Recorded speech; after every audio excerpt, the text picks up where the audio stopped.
Hello. Hello. Yours isn't as hitting the red as mine is. Sometimes Hello. I Oh, know you when I are bump you, it's because it's like not even going to yellow. Like it's going bumping. like really low. Right. Hello. Welcome to the Honest Property Podcast. I'm Rebecca and this is Ruth, and we are sisters in business and in property investing. And in this episode, we're going to be talking about our experience with social housing. So, we've only got into social housing really within the last 2 years and have had a variety of experiences. Yeah. With long term and our short term rentals. So, our long term rentals are our regular buy to let houses that we just let out to a family. And the benefit of that is that they have meant that we have 3 year Contracts. agreements Yeah. basically with ours is with the council, but it could be with a charity or a housing association, and they basically guarantee that they're going to pay you rent regardless of if the house is vacant or not for the next 3 years. They're also in charge of the repairs, so then you don't need to worry about that. They do the gas safety, electric checks for you, and general maintenance, and then they offer the family full support. If the family in the house were to vacate for whatever reason, then that 3 year clock that we have agreed with the council resets. So, if, say, 2 years into a tenancy agreement, the family are like, we actually want to move to a different location and they Yeah. have to go find a new family, in the period that the old family had moved out, when the house is vacant and nobody's in there, we're still getting paid. And then the clock resets back to zero again, and we still get 3 years. Yeah. Even when they acquired our properties, uh they acquired them a lot earlier than planned, and they still paid Yeah. several months for even when it was vacant, so Yeah. that they could do painting, and they did the painting themselves. We didn't have to have our management do anything. No. We do have a layer of management on top. That's because we do get very great rates with that management. And then if there are any issues, Then they get addressed with our management instead of us. So, yeah, because in reality, the council at least is inundated and they are overwhelmed with work to do. So, for the sake of Ruth and I sort of anticipating having to be on the phone chasing inquiries or anything like that, then we have management already in place to do that on our behalf. Um, with the council, it was pretty quick response rate, to be honest. But because I am conscious of their shifting, the staff are there's shifting a high around in the turnover. office. Yeah, it looks like there's been some delays relatively recently regarding getting back to inquiries, Yeah. queries. Queries. But there's barely been any queries. It's just we have a great rate with our management team, and they manage big chunk of our portfolio. And we'd like to maintain that low rate with them. but And by not doing n- that, you leverage getting a low rate with them by having more but not just properties. that. It's also we're still believe in streamlining and making Mm. our investments as passive, because it's never fully passive as possible, and this was a way to be able to do that. Yeah. So our social housing long term houses are fully tenanted, and we've not heard a peep, and they are the most passive Out of our out of, portfolio. yeah. And we Yeah. know that we're gonna get that rent for the next 3 months. And that rent is also three subject years 3 years, sorry.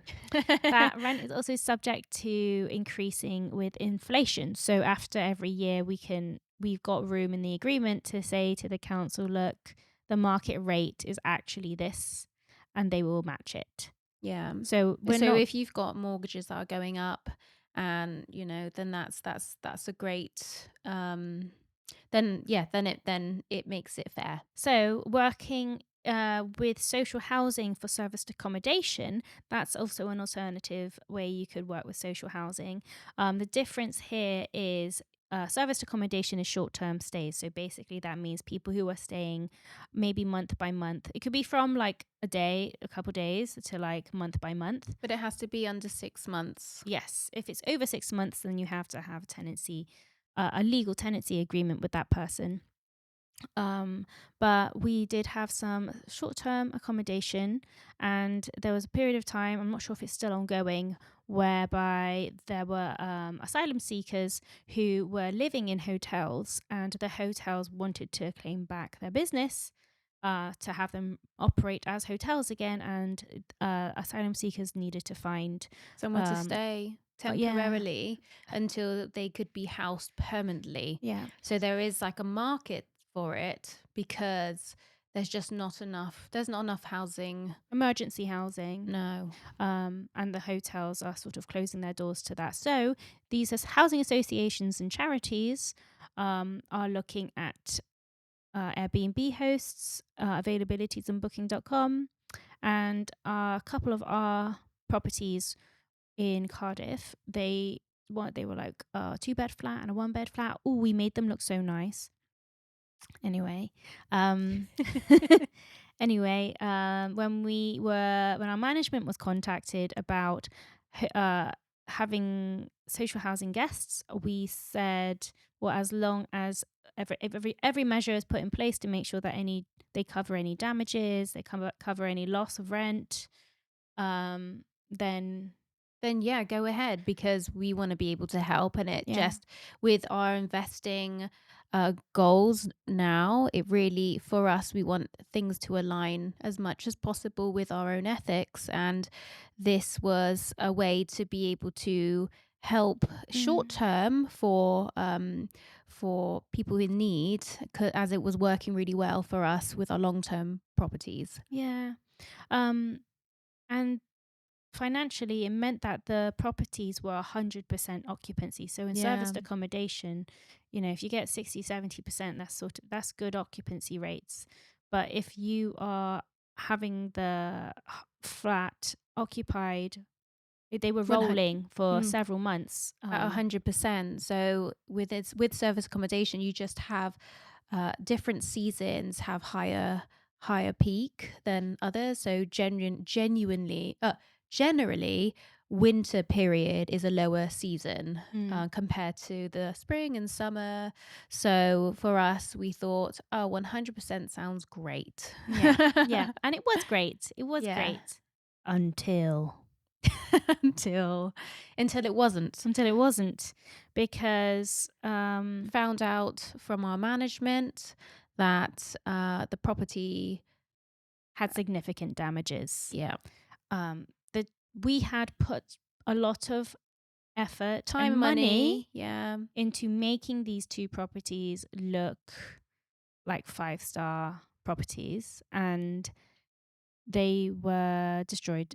yeah. Basically, long story short, they were destroyed, but even the walls were damaged. Yeah. Radiators had been pulled off the wall. It cost Yeah. around 5 grand to repair everything and replace all the furniture. Um, so The children had drawn all over the furniture. and Oh, damaged the windows. yeah.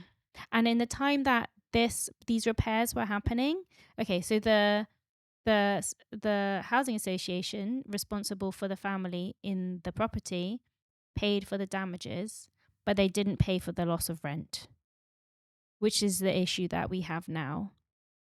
Because we are letting go of that property within a matter of days, actually. By the time this podcast is out, it's probably we've let it go. We let go of this property, um, and our management are no longer managing the situation. Thing is, they're not going to be. It's in the interest of management to chase up the housing association, because otherwise they're losing their commission at the same time. But because we're letting go of this property, there isn't really any interest for the management to continue chasing it, as they're no longer going to be managing that property ongoing. Yeah. We So say as well that this property is a rent to SA, yes, just this so was a that you rent understand. essay. Like we're not just letting it go. We're not selling it. No. This specific property is yeah, a rent to SA. So we don't own this one. Yeah, but we have to obviously give it back to the landlord in good condition. So this one's still a little bit up in the air with the situation of that. We're probably going to have to be proactive with chasing that housing association ourselves now. But it's sort of that's the risk if you're let in the dark. we're a bit in the dark with the whole actual situation because we weren't directly involved in it. We let it. It was in the hands of the management, who are Yeah. no longer needing to manage it. Um, So that's something to think of as well. Like when you do have management, or if you're managing it yourself, you need to make sure you are um, have a good relationship with your management to make sure that they're always keeping you updated with what's happening with your investments. And when you're managing it yourself, then you obviously are in the know yeah, 24/7. yeah, But you have more control. Then you can sort of be more proactive or judge the situation yeah, before it gets worse and nip it in the bud before things get worse. But yeah, yeah, basically, because that property was being refurbished, the housing association were like, well, we want to verify that the works that need doing are. They wanted to verify the works and go in person themselves, which took time before anybody from their end could actually go see it, which meant that what basically, if your property is empty for any period of time, every night in the serviced accommodation world, that your property is not empty, that your property's empty, you're not earning. yeah. So there was loss of rent. So we just want to be really transparent with that. We will always say that any of the assets that you own yourself, and in our experience with dealing with social housing, that's been our number one choice, really. Mm. I'm going to say that really honestly, is that I know everyone has a different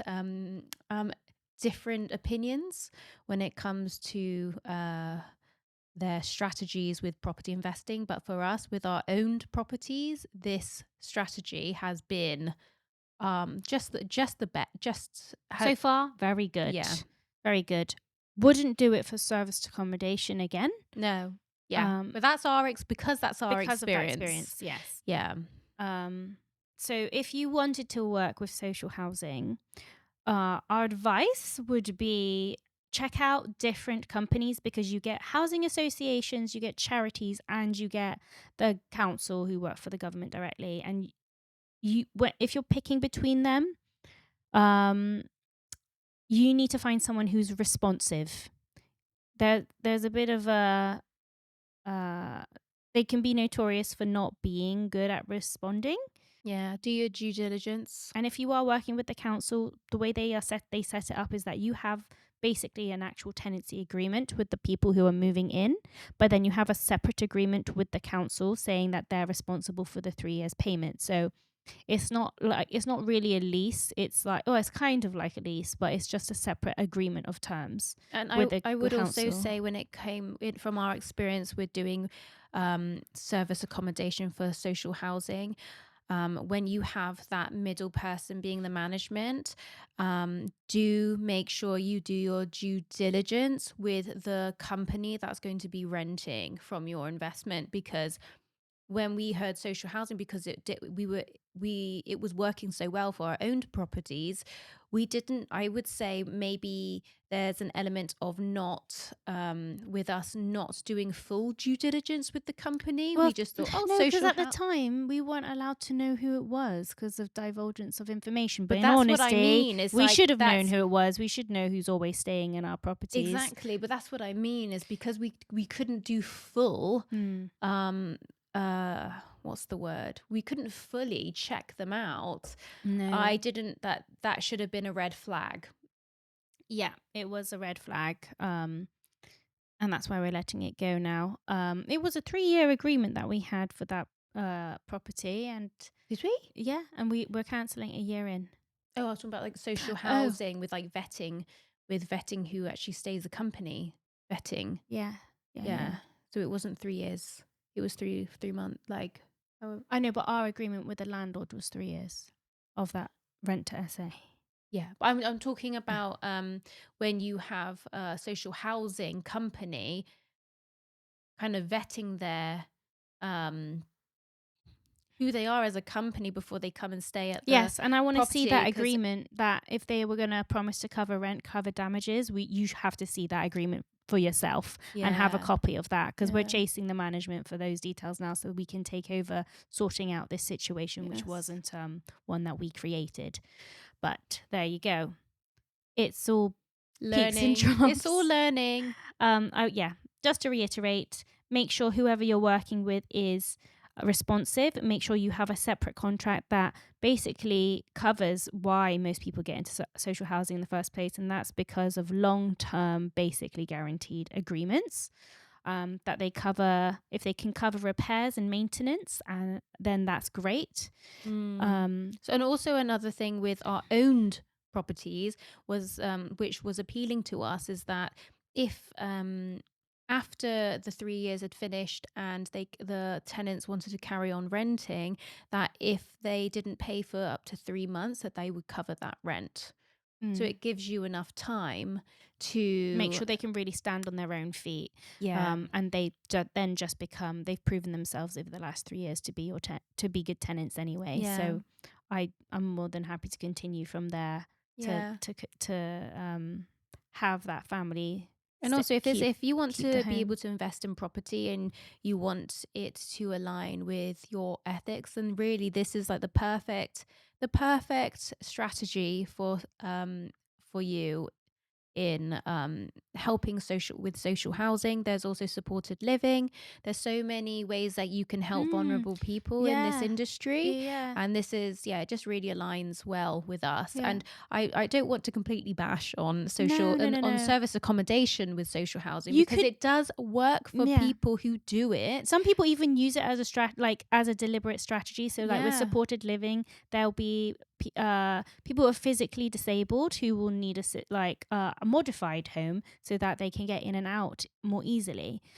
So you could even really niche down who your market is yeah. and just provide for them, because there's always going to be that demand. There's also like children who need housing. Yeah, halfway housing, and that where they need social Mm, carers to be able mm. to come and make sure that these children are being looked after and they stay during the Yeah. night. Y- There's a Yeah. lot of charities that work with I guess teenagers and young adults who are completely lost. They don't know what to do with their life, and Yeah. they help them to, I guess, transition into getting a Adulthood. job and getting Yeah. and becoming, I guess, a Self-sufficient. adult. Yeah. Independent adult. Yeah, Um, there's so much demand for this, what do you call it? For this section, what's it called? Sector Sector. in There's so this much sector. demand for this sector in property Yeah. investing, And and the government, as much as we understand at this point, is have healthy subsidies, especially for children-based supported services. So it's just something to bear in mind. There's always going to be a demand for it. It's something you can niche down in if you want to, and everyone wins. yeah, everyone wins. So we do personally know several people who do this strategy too, in both service accommodation and in long term renting, and it's working. Well, it works well for them. Yeah, and we would continue to do it. Oh Like god, the yeah, we next would time we get a continue. house, we're going to approach the council first, Yeah, so, or housing for long-term associations. tenants. Yeah, for long-term tenancies, because it's the best strategy It's the we've come across that ticks so many It boxes. So ticks we so do many boxes for us in and how we want to invest. Yeah. So definitely something to consider. If you have any questions about social housing, then send us a DM on And at you want to be able to invest as ethically as in an ethical way. yeah. Then you can send us a message on Instagram at Honest Property Sisters, and we are more than happy to help with any questions that you might have. Let us know if you also invest in social housing or it's something that you really want to get into. Yeah. Thank you for listening to this episode, and we hope that you'll catch us on our next one.